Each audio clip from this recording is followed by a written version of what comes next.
uma grande honra num dia tão feliz e que o nosso Instituto inaugura aquilo que, para nós, é extremamente importante. Um momento de diálogo sobre a política, sobre o país, sobre o presente, sobre o futuro do Brasil. E que o faz diante daquele que é, indubitavelmente, o mais denso e articulado político brasileiro. Com uma experiência pública inigualável.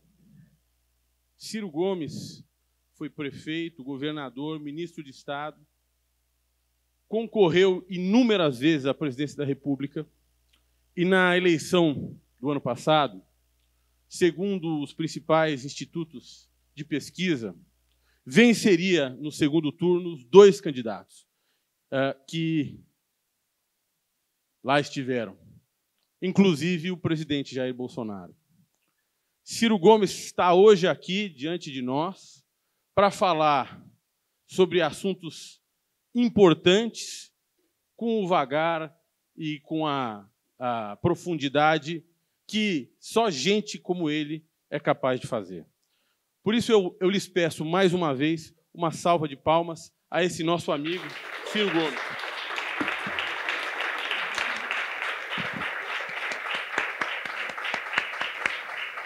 E já passo a palavra para ele. Muito obrigado ao Valfrido pelo convite, pela oportunidade, pelo exagerado e gentil elogio e introdução. Eu quero o meu em voto, né? Não adianta nada eu vencer os dois no segundo turno e não ter ido no segundo turno, né? Então, essa é uma das perguntas. Por quê? Por quê? Faltou voto, o outro teve mais. Essa é a única explicação. Eu cumprimento, Valfrido, a você, que é uma pessoa que crescentemente assoma a sua banca ilustre de advocacia, a uma preocupação pública e na linha talvez que o Brasil mais criticamente precise, que é a tentativa de impor um método a Babel da descomunicação com que nós brasileiros hoje convivemos. A mim me parece a coisa mais chocante desses tempos. Babel, todos lembram, é a história, né, bíblica que relata que a presunção humana foi punida por Deus quando todo mundo estava construindo um grande edifício para atingir o céu, e ao estar próximo de atingir o céu, Deus teria punido essa arrogância dos homens, estabelecendo a diversidade absoluta das línguas. Essa é a mitologia ou a lição que a Bíblia nos diz. E assim me parece estar o nosso país hoje como um pedaço do mundo. O mundo anda assim também, mas no Brasil, sei lá se essa hipertropicalização, esse sol quente, né, essas chuvas de verão, enfim, alguma coisa estranha está acontecendo, mesmo para um macaco velhíssimo como eu. De maneira que eu cumprimento a si e cumprimento pela iniciativa de criar o IREE, a gente chama no Ceará EE, aqui se chama EE, né?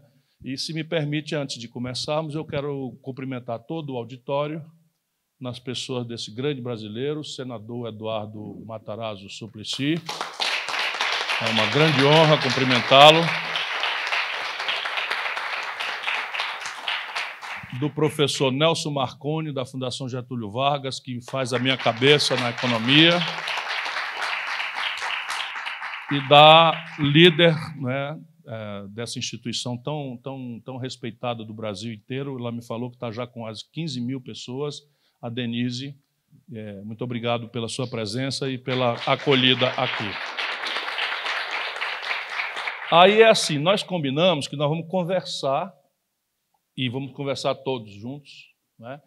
E eu faço uma primeira provocação. Eu acho que o problema brasileiro contemporâneo não será entendido se nós não fizermos uma rápida, que seja, digressão à história do Brasil.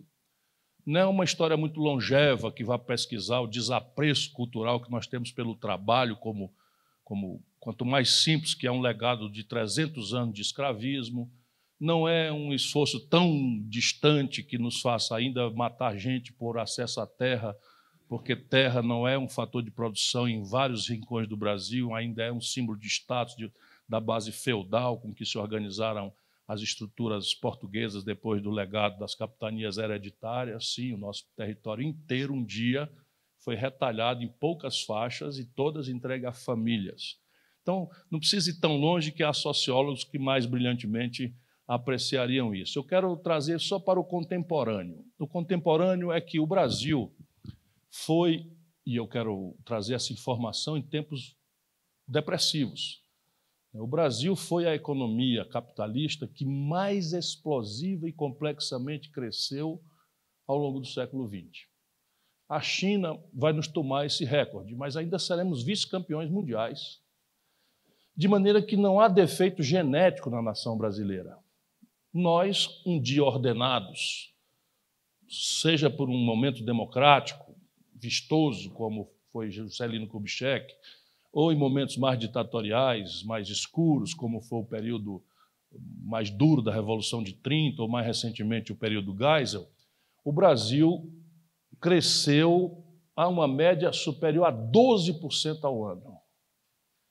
E, de repente, viramos do nada a 10ª economia industrial do planeta, saindo do nada. E em 1 ano 80, só para fixarmos aqui uma data, marca o fim desta era e uma decadência crônica de lá até cá. Olha o que eu estou dizendo. Eu sou vivido na política, vou terá 40 anos de militância na vida pública brasileira.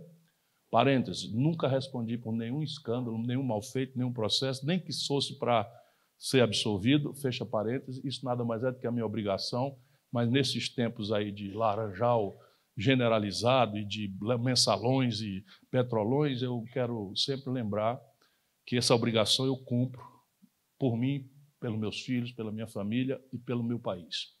Pois bem, a gente precisa entender o que é que aconteceu. Se o céu, abençoado pelo Cruzeiro do Sul, é o mesmo, se o chão onde se plantando já dizia caminha, tudo dá, é o mesmo, e a hora que não existia a Embrapa ainda, não é? O Brasil é uma coisa extraordinária em matéria de capacidade de produção. E se a gente é essa mesma, mestiça, não é? Contraditória, cristã, o que houve? Nós temos que entender que houve uma coisa aí, houve uma ruptura, e essa ruptura vem da premissa do velho modelo nacional desenvolvimentista e da nossa incapacidade política de perceber que as colunas angulares que sustentaram esse milagre brasileiro sumiram da realidade humana. Basicamente, nós quisemos industrializar o Brasil, chicoteando via Estado, tentando criar uma burguesia nacional, né? Hostilizando uma burguesia rural que tirava seu poder, seu dinheiro, sua fortuna da monocultura do café e da cana-de-açúcar. Imaginamos uma burguesia industrial e forçamos a mão para criar essa estrutura. E a infraestrutura a isto correlato, estrada, porto, aeroporto, energia, etc, etc.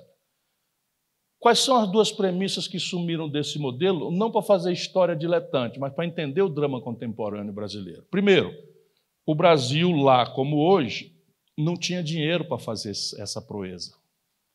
O Brasil tem uma tradição de baixíssimo nível de formação de capital doméstico. O Brasil não tem poupança. Nós somos um país de baixíssima taxa de formação bruta de capital, que é como os economistas chamam. Lá atrás, nós resolvemos isso tomando dinheiro emprestado. Na data não era de todo estúpido, porque o dinheiro, naquela época, não havia se eletronizado ainda. Então, nós tomamos dinheiro emprestado a 3 anos de carência, 12 anos para pagar e juro médio de 3% ao ano. Então, qual era o defeito? Eu tomava $1 bilhão nessa condição de valsa, abria uma Petróleo Brás, que 3 anos depois, quando começasse a faturar, o faturamento de 1 ano mais que pagava o que eu estava devendo para o estrangeiro nos 12 anos em prestações que tinha. Danamos a tomar dinheiro emprestado lá fora, barato e de longo prazo, e abrir Brás no Brasil. Essa é a primeira premissa. A segunda é que nós optamos por um esforço de industrialização que foi o esforço da substituição de importações. E qual era a lógica? Era a gente ver um alemão fazendo um carro, um americano fazendo um carro, sair atrasado, imitar este domínio tecnológico com retardo e fazer aqui com 5, 12, 10 anos, 15 anos de atraso. Mas os ciclos tecnológicos à data se sucediam com tal lentidão que não estava nada errado, pensando na cabeça como eles pensaram. Qual era o problema? Eu saía 10 anos atrasados, a Alemanha já tinha um carrinho Fusca bem arrumado, com refrigeração a ar, etc, etc. Eu pegava uma linha de montagem usada deles, trazia para São Bernardo do Campo, e esse carrinho saía igualzinho o carrinho alemão que estava circulando nas ruas de Frankfurt ou de Bremen. Igualzinho. Com uma diferença que nós não acordamos lá e muito menos cá ainda, produtividade. Aquela linha de montagem velha tirava um Fusca por dia com os custos fixos dados. Esta nova linha tirava 5 Fuscas por dia com os mesmos custos fixos dados, de maneira que o Fusca foi ficando, por ganho de escala, dramaticamente mais barato. Então, nós tivemos que fechar o mercado brasileiro para proteger essa nascente indústria nacional brasileira. Em pinceladas rapidíssimas, aqui está uma explicação. O que acontece?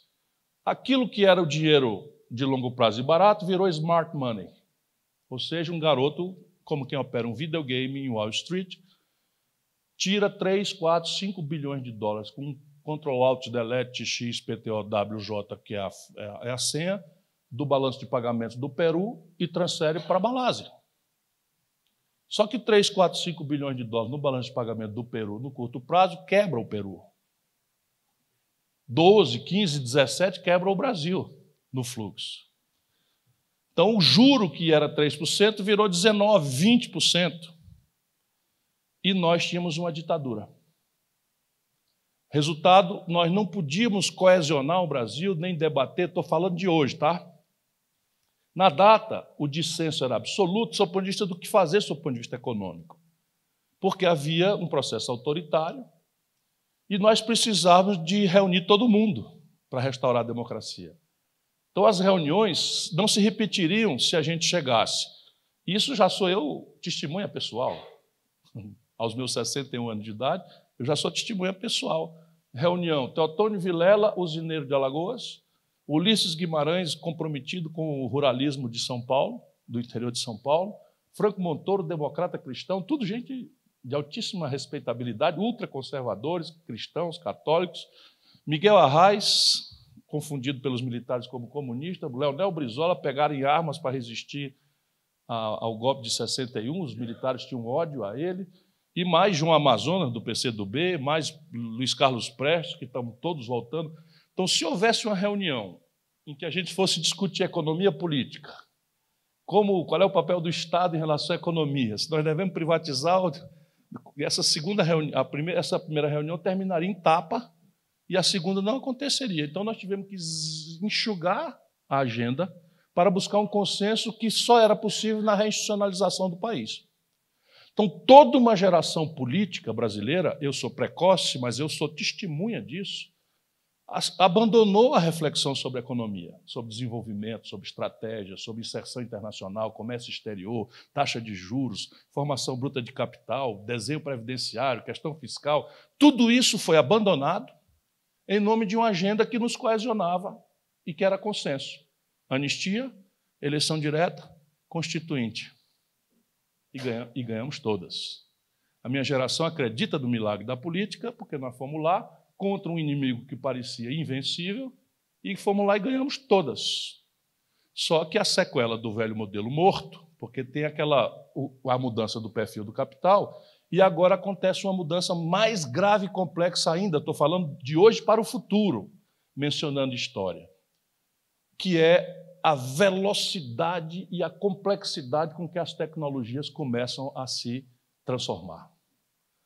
Então, aquilo que era uma ilusão da gente sair atrasado, imitando um domínio tecnológico moderno já existente, chegar contemporâneo a ele e ficar contemporâneo dele 5, 10, 15 anos, essa ilusão morreu. Agora a sofisticação tecnológica é de tal ordem que você não tem nenhum sentido mais você trabalhar com um Pentium, um chip Pentium.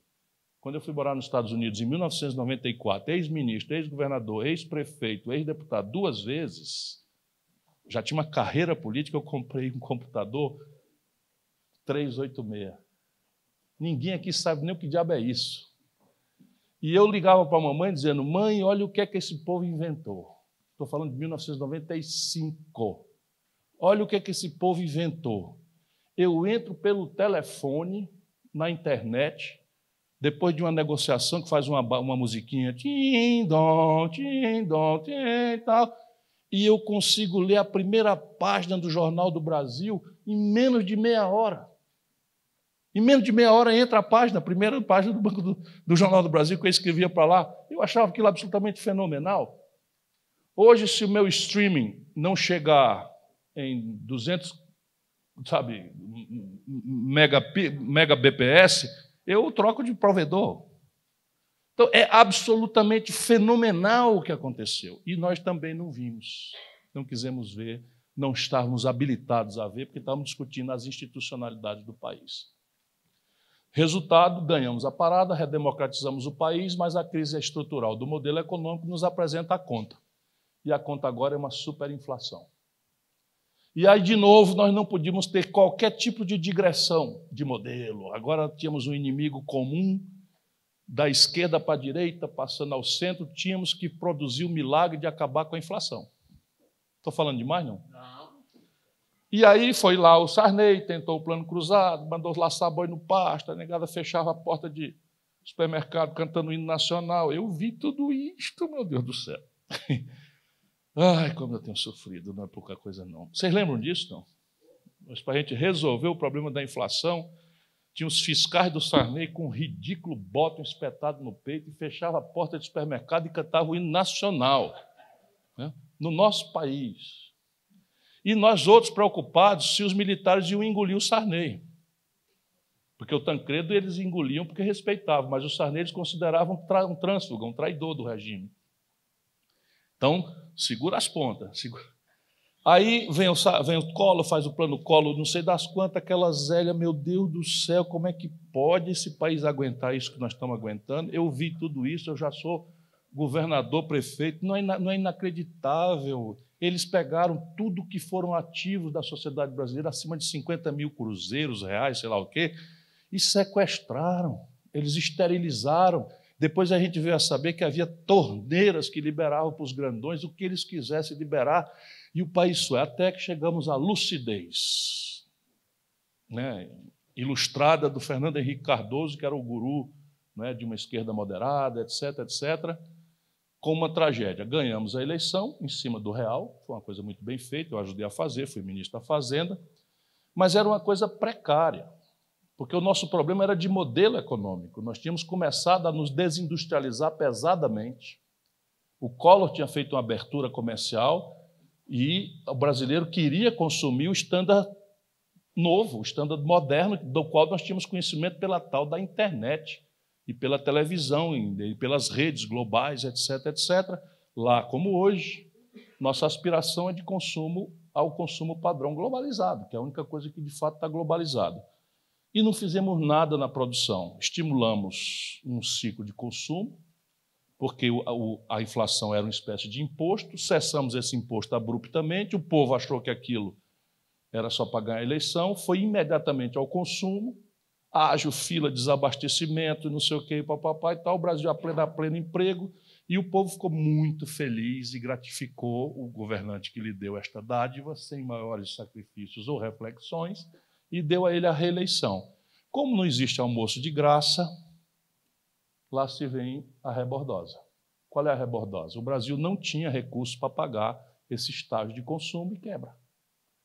E fazemos os 3 maiores acordos da história do Fundo Monetário Internacional e, na política, damos passagem à nova novidade, que era o Lula. Tinha tentado já em 89, com meu apoio, 94, com meu apoio não, porque ficou contra o real, em 98, com meu apoio, em 2002, com meu apoio, depois de eu ter sido candidato a presidente, vem o Lula e ganha a eleição. Qual é o projeto? 0 projeto. Só para vocês terem uma indicação, o maior fenômeno mais premiado, que é o Bolsa Família, ele mandatou um cidadão chamado... Ele é muito querido aqui em São Paulo, eu não quero falar mal dele, eu vou só contar uma história. Nosso Graziano. Então, o Lula disse para o Graziano, Graziano, eu quero um programa que erradique a fome no Brasil e tal, e não sei o quê. O Lula imaginando o Bolsa Família. E o Graziano, entendi, chefe. Semana que vem o Graziano anuncia as primeiras providências no prédio da Fiesp. Vou recolher resto de comida dos restaurantes de São Paulo para distribuir no Nordeste. Podem rir, foi isso mesmo que ele anunciou, como o que ele entendeu que o Lula queria erradicar a fome no Brasil. O imbecil, essas comidas vão para o Nordeste como? Tu conhece o volume dessas comidas que saem dos restaurantes? Quanto custa essa distribuição? Será que o imbecil? Enfim, aí o Lula corre com ele rapidamente e traz o nosso mineiro Patrus Ananias e, felizmente, as coisas. Não havia projeto nenhum. Eu estava lá. Aceitei ser ministro, porque achei que era minha obrigação, depois de ter sido candidato, ajudar. Resultado, por que não quebra o Brasil? Ora, porque o Lula recebe o país... Deixa eu só terminar essas informações e a gente volta, porque isso é que vai pacificar a compreensão do que está acontecendo, estratégica com o país. Quando o Lula toma posse, no dia 1º de janeiro de 2003, a taxa de câmbio atualizada a valor de hoje estava a R$ 9,20. Compreenda? O câmbio deve estar aí beirando os 3,90, 3,84. Estaria, se fosse o Lula tomando posse hoje, a valor de hoje, a R$ 9,20. Quando o Lula, 8 anos depois, entrega o governo para Dilma, essa taxa de câmbio está, a valor de hoje, a R$ 1,75.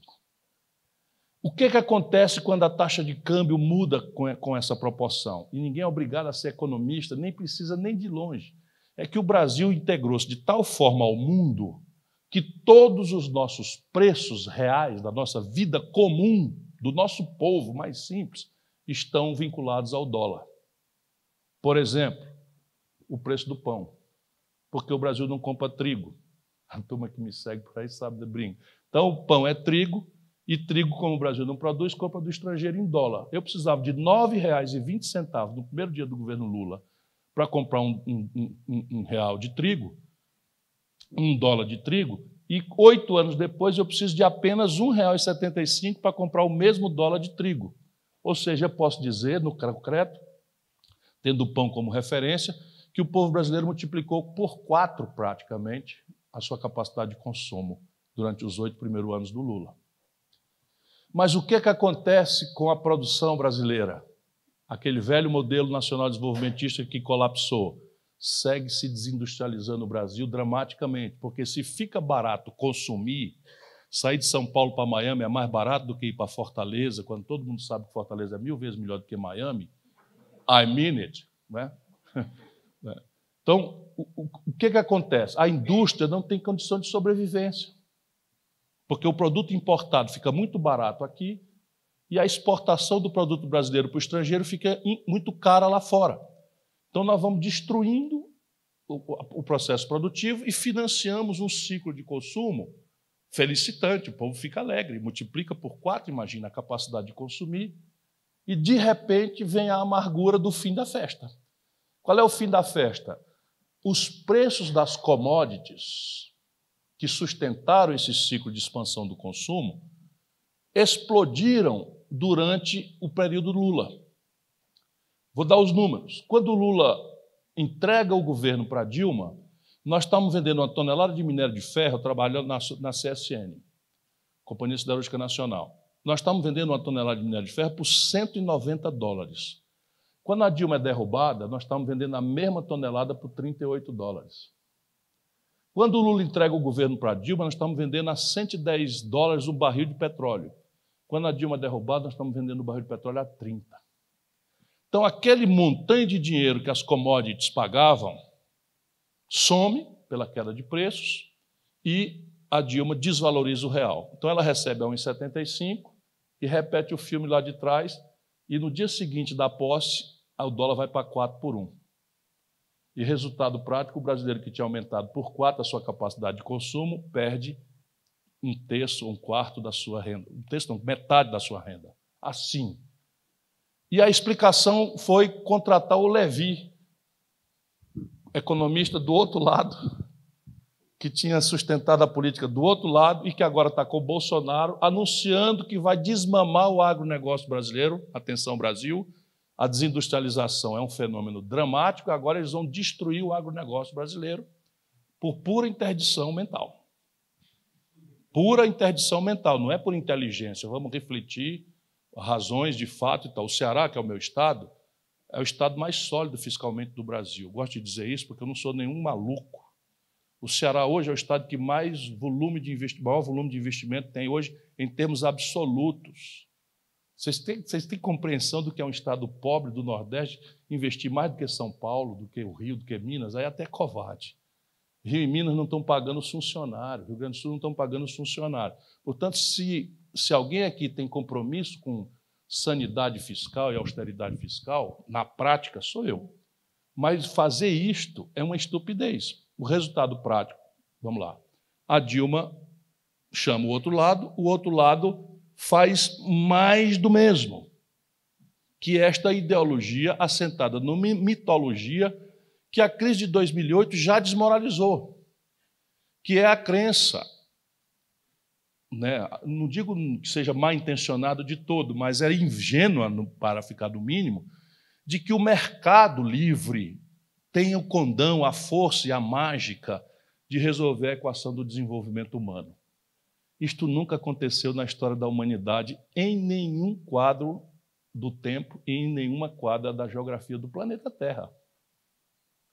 Os americanos, como potência, não existiriam se não for o peso do Estado americano na compra governamental a pretexto de defesa, a pretexto de saúde, a pretexto de corrida aeroespacial, a pretexto de saúde. E, mais recentemente, o receituário que eles usaram para sair da depressão de 2008, e estão fazendo isso brilhantemente, foi exatamente o oposto do que eles estão determinando que as autoridades brasileiras façam. Eles estão na maior expansão monetária da história moderna, com taxa de juros negativa. Os economistas piram. Eles estão com a maior expansão monetária, com taxa de juros negativa, financiando déficits gêmeos, déficit fiscal cavalar e um déficit comercial mastodôntico. E lá está a economia americana indo ao pleno emprego. Já vai fechar uma janela de oportunidade que durou 10 anos para nós, e nós não fizemos nem sequer a atenção, que é pegar juro americano negativo e trazer o nosso para perto disso e trazer a equação fiscal.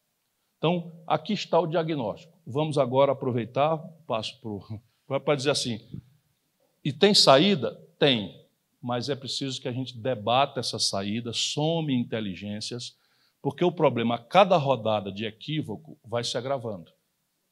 Nenhum dos problemas brasileiros é trivial ou simples, mas todos têm solução. Eu diria que, no fundo, para terminar minha provocação, 3 tarefas. Isso só pode ser alcançado no ambiente de projeto nacional, de desenvolvimento. Cada palavra dessa quer dizer uma coisa. Vamos discuti-las. Primeiro, levantar o nível de formação bruta de capital do país. Ou seja, esquecer a ilusão de que nós vamos ser premiados pelo bom mocismo internacional e, por isso, o dinheiro que nós não temos vai vir de fora. Nunca aconteceu isso na história da humanidade. Deixa que eu lhes veja como é estúpido. Nunca aconteceu. Disse, não, vamos fazer igual o país tal, que fez toda essa receita do bom moço internacional, recebeu a chancela do Fundo Monetário, de Bretton Woods, recebeu a medalhinha, você é um bom moço internacional. Então agora nós vamos todos investir no seu país e vamos tirar você da merda e vamos criar os empregos que vocês precisam. Nunca aconteceu isto na história de nem um país na história da humanidade. Ou seja, o capital que sustenta desenvolvimento é o que se faz em casa. Quer dizer que não há um concurso externo? Claro que há. Mas o capital externo é igualzinho ao agiota local, igual. Se você tem um saldo médio alto, ele lembra do seu aniversário, manda cesta de Natal, né? Se você está furado no cartão de crédito e liga para o gerente, está em reunião. É a mesma coisa. Mesmíssima coisa a finança internacional funciona. Então, ao contrário do mito, o nível de poupança de um país não é consequência fatalista do acaso. é consequência de arranjos institucionais que a danada e satanizada da política faz ou deixa de fazer. Por exemplo, a principal tarefa da reforma da Previdência é construir um nível alto de poupança para o país. A segunda tarefa relevante é dar bem-estar mínimo aos nossos idosos. Essas devem ser as guias de uma reforma da Previdência. Nada disso está considerado na imbecil reflexão com que a gente trata esse complexo aspecto do problema fiscal brasileiro. Segundo, nós precisamos achar um acordo, uma hegemonia, algum jeito de impor inteligência a esta confusão que é decidir que relação nós vamos ter com o Estado brasileiro e as empresas. Porque é impressionante como o brasileiro plutocrata, o barão, está votando contra seu próprio interesse. É uma coisa absolutamente impressionante. Eu tenho um episódio Globo, mais antigo, que é assim, quando o Fernando Henrique prometeu um dólar ao par com o real, vê se pode. Nós tivemos um tempo aqui em que o presidente da República jurava de pé junto que a nossa moeda ia valer igual ao dólar. E, pelas tantas, a nossa moeda passou a valer mais do que o dólar. O país, o Brasil é muito poderoso, é forte demais, mas quem aguenta isso foi o Fernando Henrique. Pois bem, nesta data, a Globo tomou um empréstimo monstruoso para financiar um serviço não tradable, que é não comercializável internacionalmente, que é venda de sinal a cabo, TV a cabo. Resultado, quando o Fernando Henrique papocou o câmbio, que foi lá para os 9,20, a termos de hoje, a Globo tombou. Por quê? Porque ela fez um empréstimo a 1 por 1, para botar num negócio que não exporta. Quando desvalorizou, ela ficou recebendo em real, e a turma meteu o gato, que nenhum business plan sabe o que diabo é gato, né? E depois botaram a milícia para proteger o gato, e depois a milícia elegeu o presidente da República para proteger a milícia, né? É isto mesmo que eu estou dizendo. É isso mesmo que eu estou dizendo. Então é isso. Então votou contra o seu próprio interesse. Agora o agronegócio. O agronegócio, sabe quanto é que desconta uma duplicata em São Paulo, um comerciante? 41% ao ano, se for bom amigo do gerente e tiver muita reciprocidade. Sabe quanto é o juro para o setor rural? 5,5% ao ano. Por quê? Porque tem um brutal subsídio que eu defendo. Que eu, Ciro Gomes, defendo. O Guedes acha que qualquer subsídio é uma perversão que distorce a sanidade do sistema de formação de preços e que, portanto, deve ser revogado. E diz isso com todo despudor. E eu saí por aí dizendo para os agronegócios, para as conversões, o candidato é convidado para todo canto, as pessoas não querem ouvir. É uma coisa impressionante. Tem um vídeo que eu vou mostrar um dia desse aí. Eu fui visitar o cara na Expo Inter, porque se for gaúcho é mais agressivo ainda, né? Mais reaça ainda, o cara da FARSUL, Federação da Agricultura do Rio Grande do Sul. Eu fui cumprimentá-lo, não tinha ilusão nenhuma de... Fui cumprimentar, ele quase não me dá a mão. Bolsonaro, eu não estou perguntando o seu voto, não, rapaz. Antigamente eu dizia outra coisa, mas como agora eu sou more presidential, então eu estou agora... Eu só vim lhe avisar que o senhor preste atenção, junto com seus companheiros, no discurso do Paulo Guedes, que é o homem que vai ditar a economia se o Bolsonaro for eleito. Se ele for eleito com esse discurso, que eu duvido que ele pratique, mas se ele praticar, ele quebra o agronegócio brasileiro em 24 meses. Porque o subsídio para o crédito são 158 bilhões de reais por ano, o do crédito. Sabe quanto é que paga de imposto o agronegócio brasileiro, inclusive de previdência para a exportação? 0. E eu apoio. Eu apoio. Eu acho que é assim que tem que ser mesmo. Mas eu não sou neoliberal. Eu sou outra coisa. Eu sou outra coisa. Resultado prático. Hoje, no Brasil, nós temos que resolver esse problema. Qual é o Estado? Que tipo de relação queremos ter? Então, e eu aviso com segurança. O mundo é desigual e globalização é mistificação. A única coisa que está globalizada é a informação. E essa informação contamina o brasileiro médio e o africano médio e o asiático médio a aspirar e transformar em felicidade mesmo uma aspiração de consumo referida a esse padrão globalizado de maravilhas, boas, bonitas e baratas. Só que as condições de produzir esse bom, bonito e barato crescentemente são nacionais, não são globais. Por exemplo, a taxa de juros e o perfil dos capitais. O Brasil não existe venture capital, portanto, não nasceria nem Apple, nem Google, nem Microsoft no Brasil. O juro nos Estados Unidos faz 10 anos que o juro é negativo. 10 anos que o juro é negativo. Ou seja, se você tomar $1.000 emprestado hoje, no fim do ano, com uma inflação de 3%, você devolve $970 dos 1.000 que você tomou emprestado. A Europa está praticando juros negativos, a China está praticando juros negativos e manipulando o câmbio. E terceira escala, paulistas, irmãos, queridos, a China vai escolher qual é o setor do planeta econômico que ela quer destruir e predar, e vai fazê-lo. Por quê? Porque o ganho de escala é esmagador. Quando sai uma fábrica de têxtil chinesa, ela produz 1 bilhão de calças jeans por mês. De maneira que o custo relativo de uma unidade vai lá para o zero e a lucratividade por unidade vai lá para a fração de centavo. E 7 em cada 10 empregos no Brasil vêm de pequena empresa. Se você colocar uma empresa com larga escala e custos lá embaixo e lucratividade lá embaixo, é puro dumping. Não fica um, que é o que não está ficando. O Brasil está dizimando toda a sua estrutura industrial, toda. Não está ficando pedra sobre pedra. E a notícia agora é que está chegando na indústria automobilística, cheia de proteções e incentivos. Você imagina o pobre do têxtil, o pobre do calçadista, que está nessa daí. Então, nós temos que resolver essas equações todas. Falei demais porque me apaixonei pelo auditório. Na sua fala, é absolutamente clara a necessidade, a imprescindibilidade do Estado no planejamento da economia, sobretudo para a manutenção das taxas de lucratividade das empresas. Ou seja, o Estado é imprescindível à atividade empresarial. O planeta já superou um modelo de capitalismo concorrencial e há no mundo inteiro, queiramos ou não, gostemos ou não, concordemos ou não, liberais ou não liberais, há um modelo, ou muitos modelos de capitalismo de Estado. Como fazer para que nós não tenhamos de volta no Brasil um modelo de capitalismo de Estado que privilegiou nos últimos 10 anos grandes empresas, lhes franqueou quase R$1 trilhão, e muitas vezes sem obedecer critérios de moralidade e de legalidade? Como fazer para ter um centro pensante dentro do Estado que seja capaz de planejar a economia do país sem se engajar em compadrios? É isso.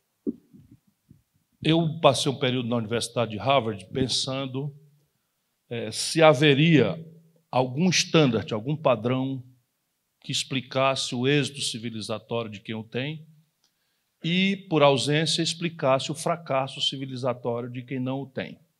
Eu tenho para mim, para discutir, que há um padrão. A institucionalidade aqui pouco importa, a retórica não interessa. Mas parece que o traço comum que explica o êxito civilizatório se repete.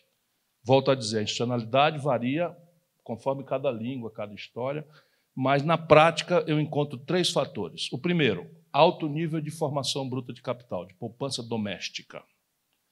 Quem desenha isso é o sistema tributário, é o sistema previdenciário, é o mercado de capitais,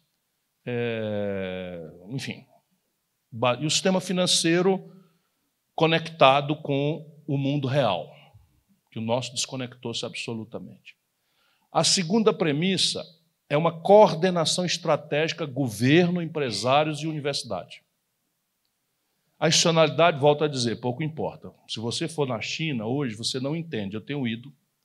Então, essa Huawei, eu não sei como é que pronuncia em chinês, essa Huawei, a sede mundial dela é uma sede absolutamente feita ao estilo stalinista de arquitetura.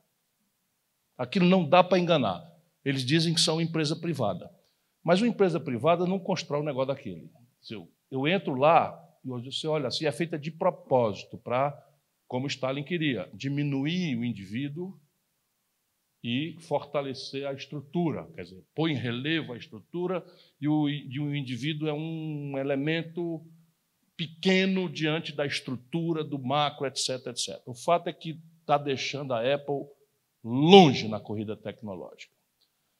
Na América do Norte, então lá na China é uma institucionalidade exótica, para ficar numa palavra bem more presidential também, né? Nos Estados Unidos é uma coisa também já muito azeitada.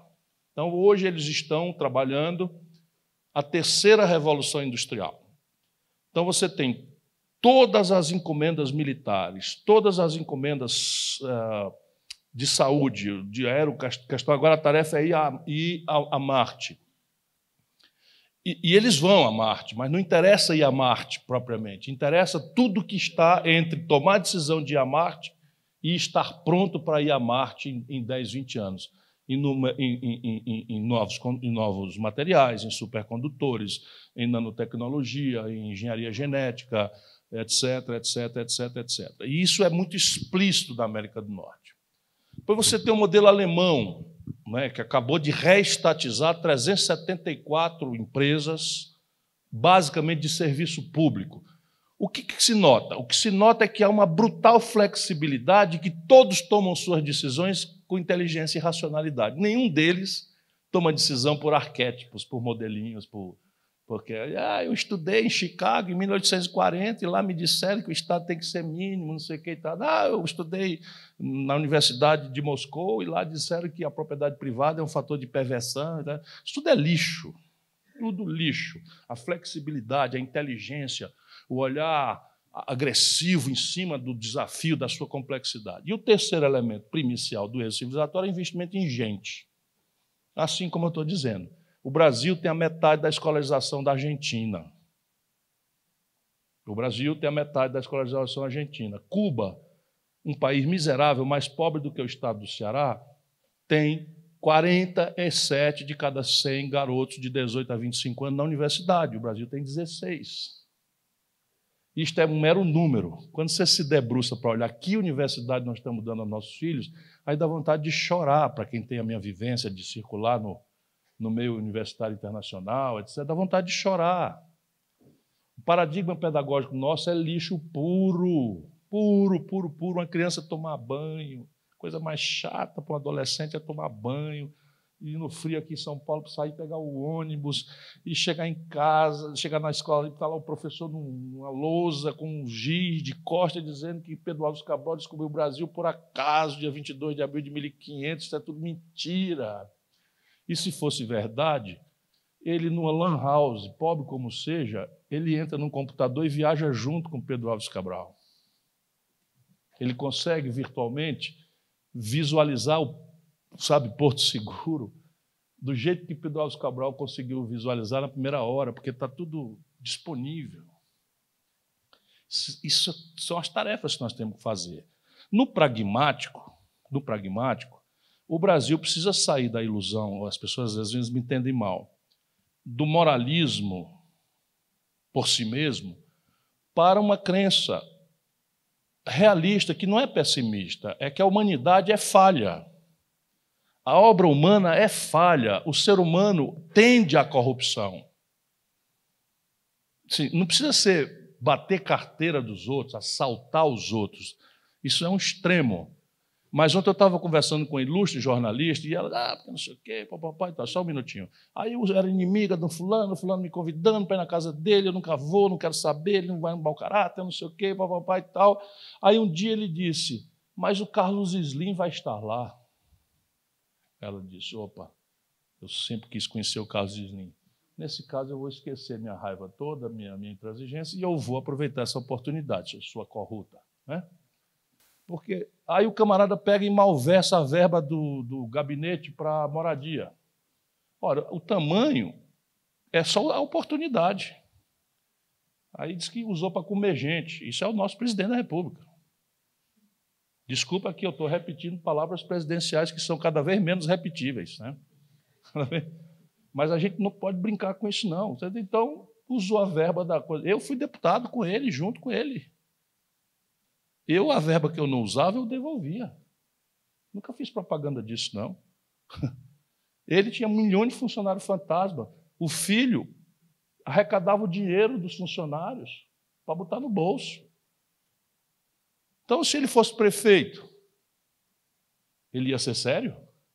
E se fosse governador, ele ia ser sério? E se fosse ministro? E se fosse presidente da República, como é? Percebe? Então, aqui o que funciona é controle. Então, é muito melhor fazer como o velho Montesquieu, presumir a falibilidade humana e montar controles sociais eficazes sobre o processo de tomada de decisão, especialmente na interatividade público-privada. Por exemplo, lobby. Alguém aqui acha que qualquer assunto que envolva interesse econômico vai prosperar no Congresso Nacional sem um esforço de convencimento dos interessados? Alguém aqui alimenta essa ilusão? No Brasil, isso não existe. Então, no Brasil, a gente adota uma moral em que isso não pode. Não pode. O deputado tem que decidir. E se eu identificar alguém fazendo a cabeça do deputado e pagando alguma coisa para o deputado, aí é o Deus dos acuda, é cansado, não sei o quê. Por que não faz a lei que regula o lobby?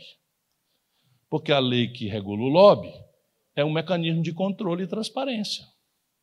Então, o produtor de laranja da Flórida tem que credenciar o cidadão, tem um lapa de um como é que chama? Um crachá aqui para circular no Congresso, tem que registrar a hora que entrou, registrar com quem falou, fazer um resumo do que falou, aí e o eleitor vai fiscalizar se o lobby da laranja fez algum financiamento estranho, clandestino, etc, etc. Nós preferimos uma moral em que nós proibimos o financiamento empresarial de campanha. Porque, enfim, estava havendo um processo de traição, né? A cidadã estava traindo, ou o cidadão traindo a mulher no sofá, e nós não podíamos deixar aquela indignidade sem uma providência. Mandamos queimar o sofá, naturalmente, para purgar o negócio. E isso tudo é consequência de uma certa moral que nos distingue, por exemplo, da moral luterana. A moral luterana é diferente. A nossa moral aqui é essa moral. Se você pedir perdão, é muito típico, o Onyx Lorenzetti lá, é muito típico, esse é o Brasil, é muito pitoresco, é uma discurseira moralista da porra e apanha o cara no caixa 2. Ele diz, desculpe, Moro, está desculpado, meu filho. Então, acabou, isso não é mais corrupção. Só era para o outro. Exemplo e regra. Perfeito. Se o de cima rouba, rouba todo mundo. Mas o que nós estamos falando no fim do dia é que a austeridade fiscal passa pela reinvenção do modelo de governabilidade do Brasil. Passa. Porque nós assistimos o último presidente da República se manter no cargo, o Brasil todo viu, por meio de emendas orçamentárias. Nós vimos tantas outras vezes a urdidura de políticas públicas por meio da utilização do orçamento.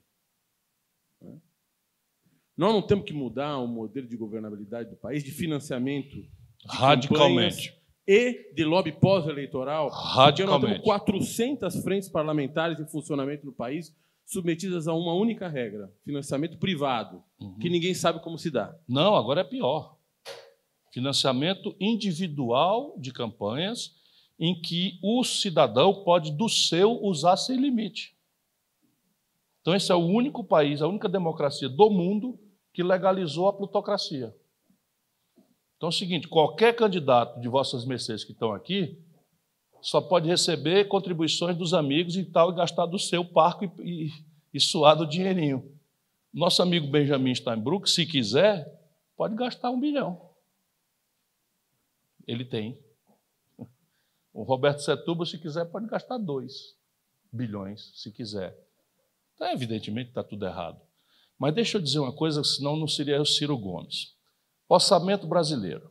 Orçamento brasileiro. Corrupção. De todo o orçamento brasileiro, para o exercício de 2018, recém-findo, nós vimos em investimentos serem aplicados 1,7% do PIB. 1,7% do PIB. Enquanto isso, do orçamento brasileiro, nós gastamos 14% do PIB com juro para dívida. E isto, as elites estão induzidas a dizer que não é corrupção. E é da pura, e da grossa, e do atacado. Mais uma vez, nós estamos falando... O que não justifica aquela outra, tá?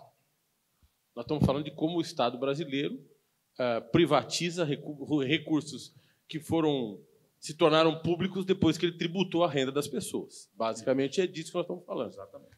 Como é que o Estado Nós estamos brasileiro... de acordo, nós estamos de acordo nisso. Como é que os países que têm algum êxito nisso se comportam? Então, eles têm, no processo de arrecadação, um esforço de equidade. Primeiro, não há sociedade capitalista mais desigual do que a brasileira. Você pode ter aí 2 ou 3 países da África ainda em conflitos tribais, que não há estatística e tal, vamos supor que tenha. Mas, das economias organizadas do mundo, a brasileira é a de pior distribuição de renda do planeta. Nós chegamos ao paroxismo em que 5 brasileiros, 1, 2, 3, 4, 5 mesmo, não é 5 mil não, 5 brasileiros têm a fortuna equivalente às posses de 100 milhões de nacionais.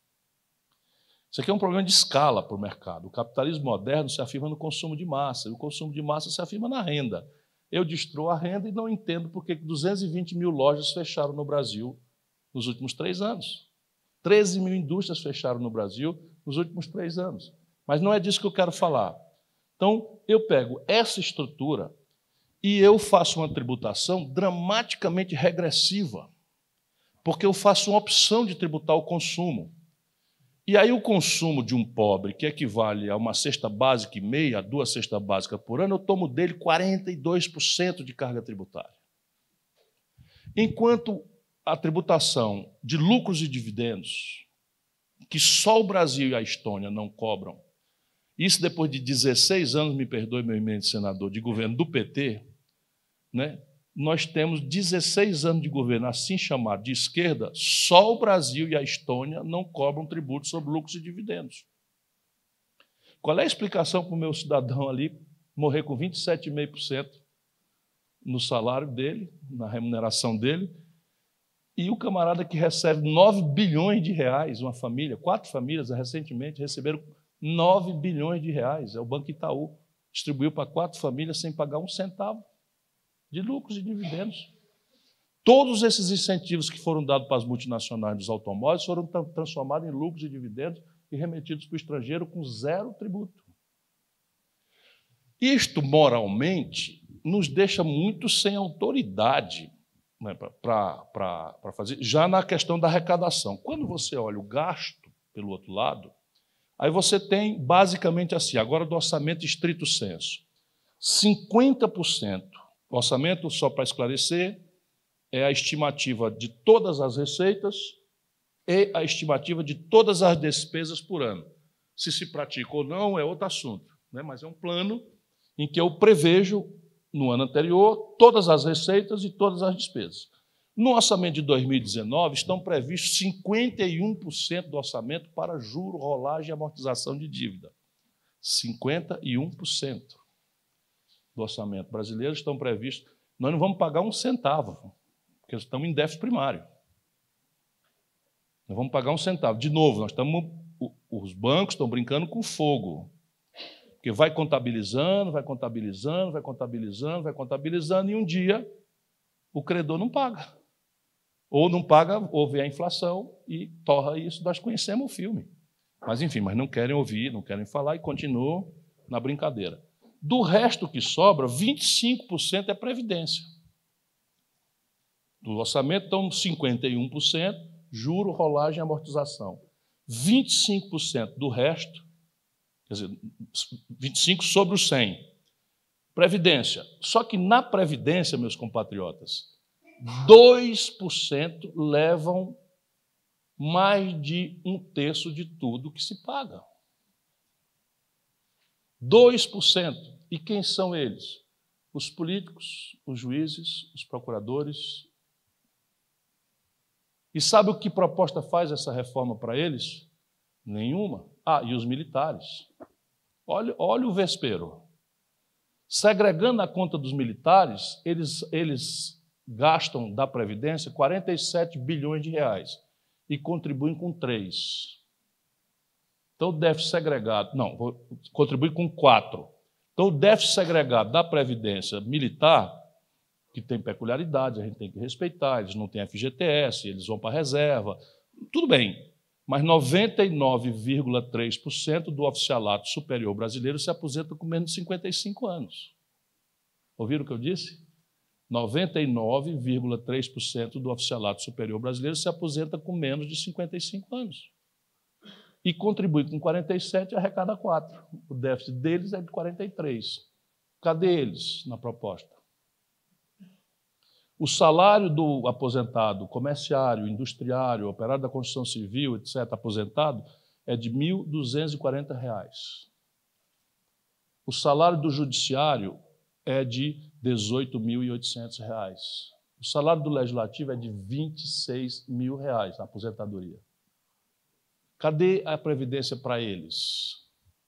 Percebe? São imoralidades que, se você não fizer uma coisa séria, eticamente defensável, como é que vai pedir sacrifício para as pessoas mais pobres? O cartão corporativo da Presidência da República é para pagar as coisas do palácio. Para não ser demagogo, tem ali a guarda, tem ali a alimentação da segurança, tem uma série de coisas e tal, mas tem também o roupão de fio de linho egípcio. Eu conheço o palácio, já usei, né, como visita, né, e tal, e tem as comidas, e tem as coisas e tal. Aumentou 16% agora. O cartão corporativo, quando eu fui ministro, eu recebi um cartão corporativo. Eu disse, que arrumação é essa? Fazer um cartão corporativo, sim, e daí? Não, bota do bolso, quando precisar, você usa por aí. Sim, quer dizer, eu tomo uma cerveja e... É, isso aí mesmo. Senão, senhor, diga lá que eu não quero, não. Mandei registrar, mandei devolver. Só estou contando isso agora porque, caramba, 16% de aumento no cartão corporativo da família real, numa hora dessa. Por que moral nós vamos ter para pedir sacrifício ao nosso povo? Eu queria... A gente ia falar de previdência, mas você foi e tratou do assunto. Eu queria falar um pouquinho de distribuição de renda.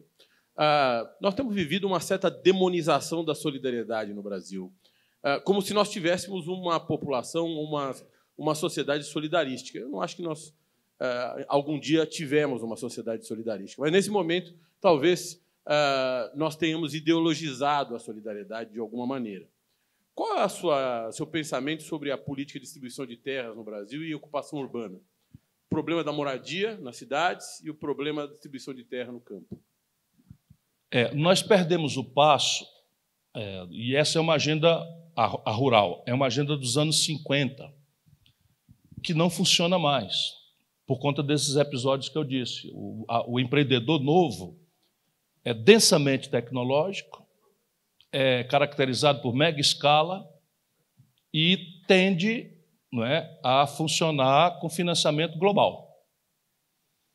Se eu faço a reforma agrária ao modo dos anos 50 de ser, STED, não sei o que e tal, eu confino uma família a 1 hectare, a 2 hectares, e eu, por definição, estrangulo ele na escala, condeno ele a um mecanismo de financiamento ineficaz, que vai ser sempre, acaba sendo um subsídio do Estado, e condeno ele a não se adensar tecnologicamente. Então, é preciso o quê? Garantir o latifúndio? Não, também não. Então, nós precisamos experimentar para o campo, nós precisamos experimentar modos novos, não é?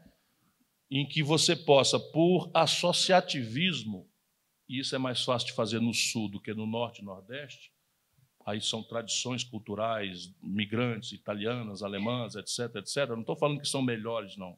São tradições. Como eles lá têm pouca terra, eles já se associam há muitos anos, há séculos, a propósito, né? Mas a França, para manter uma pequena agricultura, uma pequena fazenda, já gasta para subsidiar uma vaca per capita mais do que gasta para manter uma criança numa creche francesa, por cabeça. É uma opção. No caso brasileiro, francamente, um zoneamento econômico ecológico nos permitiria resolver o problema da terra e ainda chamar a gente. Percebe? como é estúpida a nossa falta de projeto. Então, você tem uma certa cobiça, que é o adensamento da infraestrutura. Então, um negócio que inventaram até um nome que chama gentrificação. Então, você lança no Rio Grande do Sul uma infraestrutura semi-perfeita, escoamento por asfalto, energia rural, etc, etc, etc. Então, a luta pela terra vai para lá, e onde já não é lugar de latifúndio, a não ser a metade sul, que não por acaso a metade sul é o lugar que mais empobrece relativamente no Brasil, porque não entendeu ainda que a pecuária extensiva, de corte, etc., não funciona mais, porque o Uruguai está do outro lado fazendo outro tipo de pecuária, né, com adensamento tecnológico, com acesso a mercado globalizado, com financiamento completamente diferente daquilo que é disponível para o empreendedor brasileiro. No Nordeste e na Amazônia, já o assunto é outro, completamente distinto, porque aqui, veja como a gente precisa conhecer o Brasil. O semiárido, se você botar 10 hectares, você não cria um boi. Em 10 hectares. Em Tocantins, você cria 10 bois num hectare. Então, o tipo de atividade econômica vai variar muito do tipo de... E qual país do mundo tem as alternativas que o Brasil tem? Nenhum. A China depende vitalmente do mundo exterior, a ela, para comer. Depende vitalmente para os insumos básicos da indústria. Por exemplo, Brasil e Austrália. E nós, ao invés de transformarmos isso num vetor estratégico, saímos falando bobagem, numa hora em que os americanos estão fazendo um esforço de pinça sobre a China, com a questão da Coreia do Norte, que é tutelada como se fosse o Uruguai do Brasil, um país irmão, muito perto e tal, simplesmente nós vamos perder um mercado central por alguns anos para a China, para os Estados Unidos, por pura loucura, despreparo. Nós não temos... Me diz uma coisa, que dia foi... Eu sou candidato a presidente da República, eu disse inúmeras vezes, eu fui 3 vezes, portanto, eu sou obrigado mesmo a conhecer as pessoas, a geografia do país e tal. Que dia foi, Suplicy, que alguém pediu para nós para mudar a Embaixada do Brasil de Tel Aviv para Jerusalém? A gente frequenta aqui, eu sou funcionário fui funcionário do Benjamin Steinbrück, que é judeu. Ele nunca disse, Ciro, rapaz, fala com teus amigos aí, vamos tirar. Ninguém pediu isso. Aí o maluco inventa, imediatamente, para dar um sinalzinho, a comunidade árabe boicota a carne de bode e de frango e de carneiro do Brasil. Então, assim, botaram um garoto de 13 anos, adolescente, tuiteiro, para governar o país. E aí vem a minha pergunta. Qual é, na sua bola de cristal, o que ela disse sobre o governo Bolsonaro? Confusão. Quer dizer, minha angústia maior hoje é a precocidade disso. Porque o presidencialismo ele tem um defeito intrínseco, que eu também quero repartir quanto máximo, se você me permitir. O presidencialismo ele tem um defeito orgânico, que a gente às vezes pensa que é inerente a personalismos, e não é. É que é o seguinte, o presidencialismo brasileira dá o monopólio do desenho institucional do país a um órgão, que é o Congresso, que não tem nenhuma responsabilidade com a sustentabilidade desse molde institucional. Compreende o que eu estou dizendo? Então, um órgão lá desenha, a lei é assim, assado, tal, faz assim, faz assado, a estrutura é essa. E não tem nenhuma responsabilidade se aquilo se sustenta ou não. A responsabilidade é exclusiva do Executivo, que, por sua vez, não tem ingerência sobre o desenho institucional, a não ser, se alguém não mudar, o suborno, o petrolão, o mensalão e a cadeia, que vai vir para todos, se não romper com isso. Se não romper com isso, vai vir para todos. E é possível romper com isso. Especialmente nesse momento, que o lado bom dessa crise é que a federação está quebrada. 17 estados brasileiros estão ilíquidos. Já já nós vamos para 22 estados brasileiros ilíquidos. E São Paulo se aproxima da iliquidez. Não está ilíquido hoje, porque passou 8 meses com a liminar sem recolher o devido à União. Minas agora acabou entrando com essa liminar. Também, Rio Grande do Sul entrou também, Rio de Janeiro entrou também, ou seja, vão quebrar a nação. Ao invés de você pegar isso, trazer para uma mesa e fazer o grande entendimento da reforma, etc, etc. Minas Gerais, por exemplo, na Codemig, tem cerca de 1 trilhão de direitos minerais, dizem os especialistas, que pode chegar a 1 trilhão de direitos minerais não usados. Isso é um ativo, só que ilíquido. A União Federal tem como precificar isso, percebe? Tem como securitizar isso, tem como lastrear com isso um fundo de previdência. Só que ninguém discute nada. A inteligência brasileira está banida do debate. É tudo maluquice, é tudo menininha veste rosa, a menininha veste azul, e mamadeira daquilo, e não sei o quê. Francamente, né? Eu estou falando isso porque eu fui candidato e eu estou angustiado. Confusão é o que eu prevejo. E será candidato em 2022? Rapaz, vou pensar 100 vezes. 100 vezes mesmo. Até lá, vou lutar muito. Estou escrevendo um livro, está pronto, tentando ajudar o jovem brasileiro a entender essa esculhambação, como é que a gente poderia sair. Mas candidato mesmo, só assim, depois de pensar muito, 100 vezes, muitas vezes. Ciro, nós chegamos a 1 hora de conversa. Eu aprendi demais com você, tenho certeza que todos aqui. E eu queria que você nos dissesse algumas palavras finais, alguns caminhos, um pouco de alento em meio ao caos. O Brasil está em maus lençóis, né, mas o Brasil é dos raríssimos países do mundo que tem 10 saídas, 20 saídas, 30 saídas. Eu digo isso para vocês sem nenhuma patriotada. Basta a gente ter a compreensão estratégica do problema e a compreensão estratégica das nossas oportunidades e fazer o diálogo para que essas coisas se resolvam. Eu tento sistematizar a compreensão e é com isso que eu termino. O Brasil está proibido de crescer hoje e o que nós precisamos fazer é crescer. E só crescer não adianta, mas sem crescer não há solução para nenhum problema. Nós não temos a opção de não crescer. Nós ainda somos um país que tem 1,7% ao ano de crescimento demográfico. Ainda temos 14 milhões de desempregados, temos 32 milhões de brasileiros na informalidade, 63 milhões de brasileiros, o Rio para não chorar, estrangulado no crédito no SPC e no Serasa. Assim, então, você tem hoje 4 problemas para você virar o jogo e retomar o desenvolvimento. Primeiro, porque desenvolvimento, vamos entender juntos, não é consequência de nada fatalista, não é consequência de conversa fiada, não é consequência de apelos terroristas, a reforma trabalhista vai produzir 6 milhões de empregos, picas, não produziu nada, pelo contrário, porque não é assim. Desenvolvimento é consequência de uma coisa bem articulada, investimento. E só tem investimento se houver demanda. Ninguém vai fazer um investimento para abrir uma fábrica, um comércio, uma coisa, se não tem demanda, se o que existe está fechando, compreende? E o investimento é público ou privado, ou um misto de 2. E o estrangeiro, tanto melhor será, quanto menos dele nós necessitarmos. E também só virá se nós estivermos expandindo a demanda do país.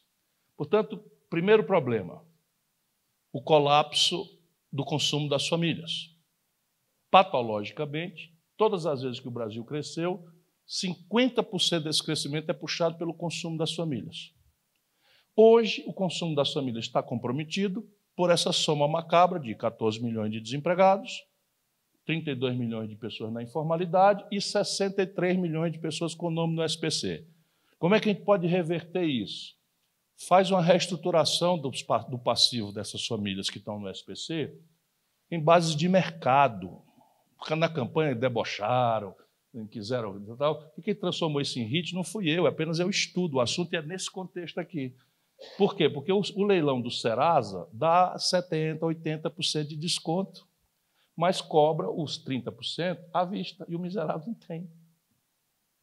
Qual é a ideia? A ideia é que o Banco do Brasil compre essa dívida com desconto de 70%, 80%, porque o governo poderoso, como poderia ser, uma mediação, aumentará esse desconto.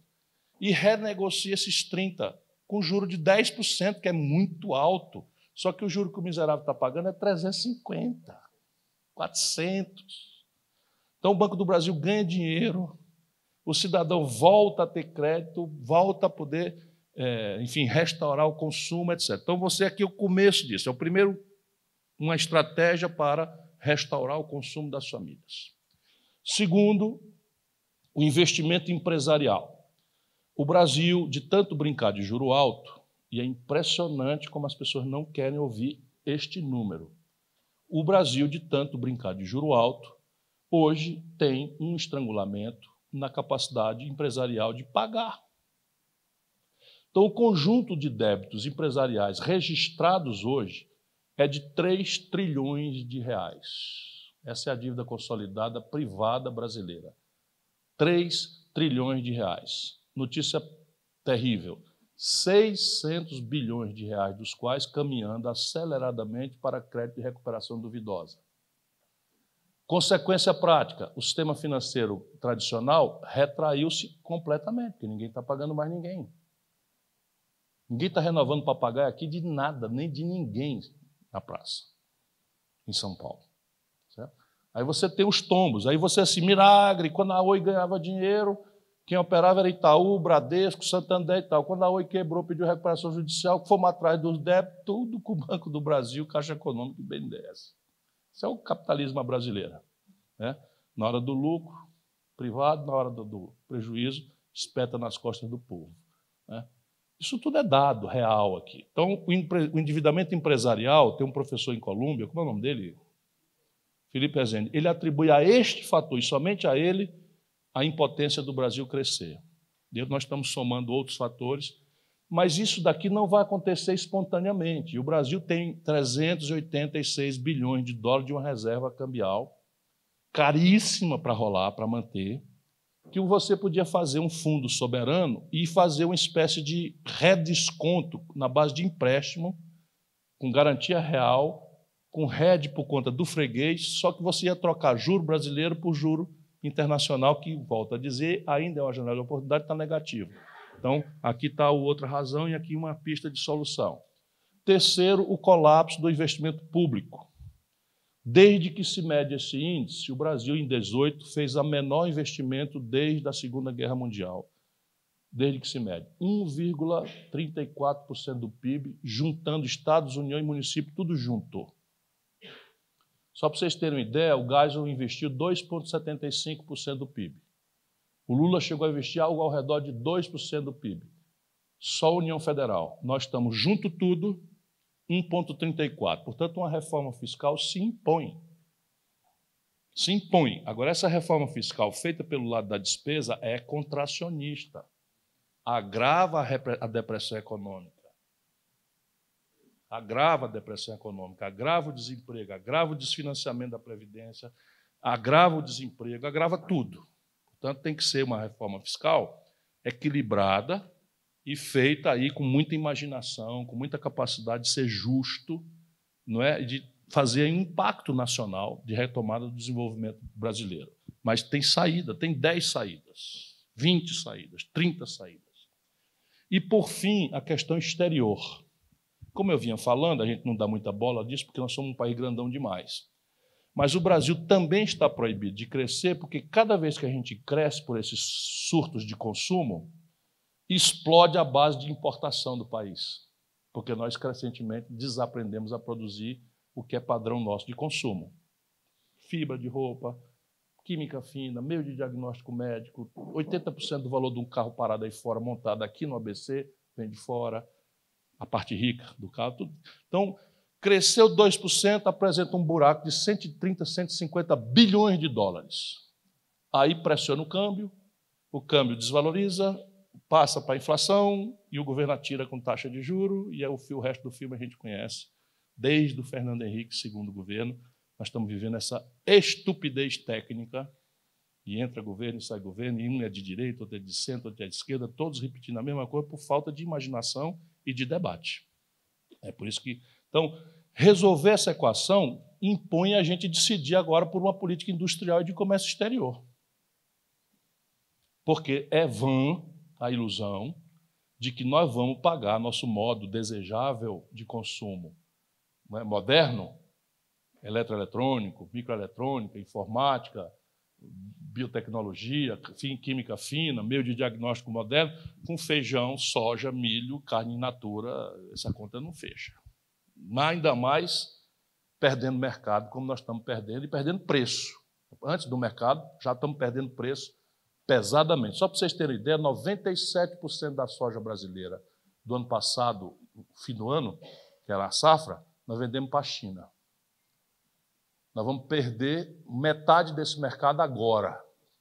Então, o preço da soja já despencou, precificando antecipadamente essa tragédia que o nosso governo produziu. Com esse bando de boçal, né? Eu tinha até prometido que só ia examinar isso com 100 dias, mas está ficando impossível você não denunciar esse bando de boçal que está aí mandando no país, brincando de governar. Então, uma política industrial e de comércio exterior é uma decisão política para tomar. Poucos e raríssimos países do mundo têm potenciais visíveis, que estão sendo desmontados.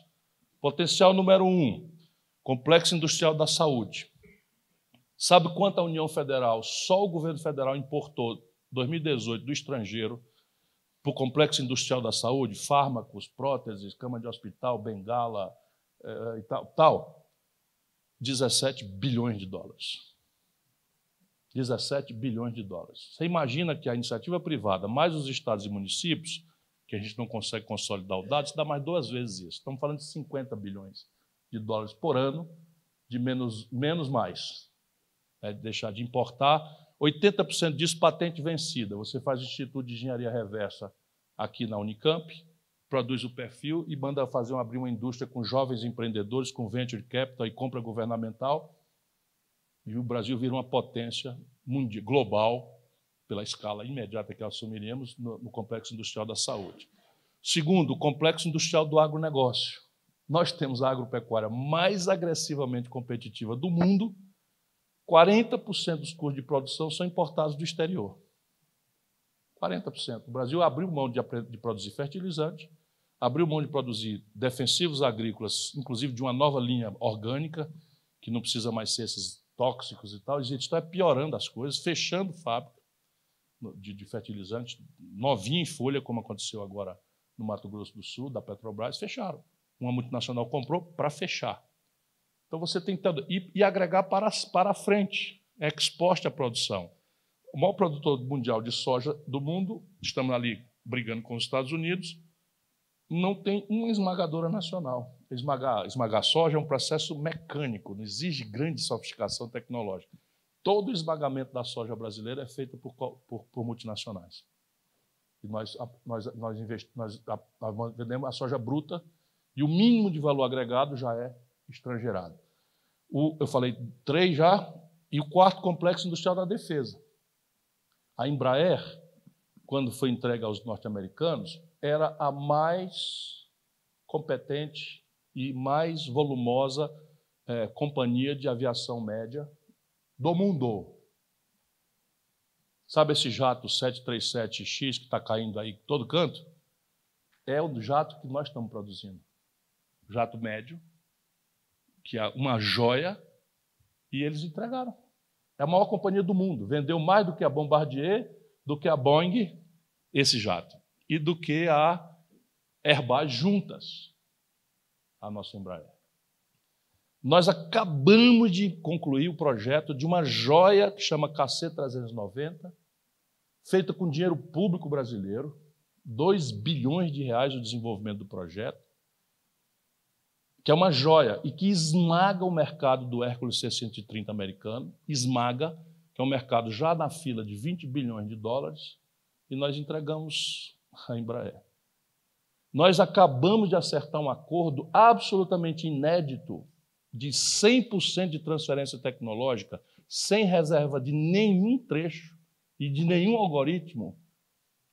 Peculiaríssimo acordo que fizemos com a Suécia para produzir o Gripen, como uma plataforma global, que é um super caça, uma joia. Eu fui lá visitar. Dominamos o processo todo para ser produzido aqui, em São Paulo, com componentes do capacete inteligente, conectado com o avião. O cara não precisa ficar olhando para o vidro do avião. Tem uma câmera que faz a transferência das imagens todas e as miras são todas, e esse capacete já está sendo feito no Rio Grande do Sul. Entregaram para a Embraer. Sabe como foi o negócio? Criaram uma joint venture. Não, a Embraer vai ser sócia da Boeing de 20%. Mentira. Criaram uma empresa nova, Nessa empresa nova, 80% do capital pertence à Boeing e 20% do capital pertence à Embraer, sem direito a voto. Compraram a Embraer para fechar. E esses canalhas que nos governam, os militares especialmente, disseram amém. Eu gostei muito da entrevista.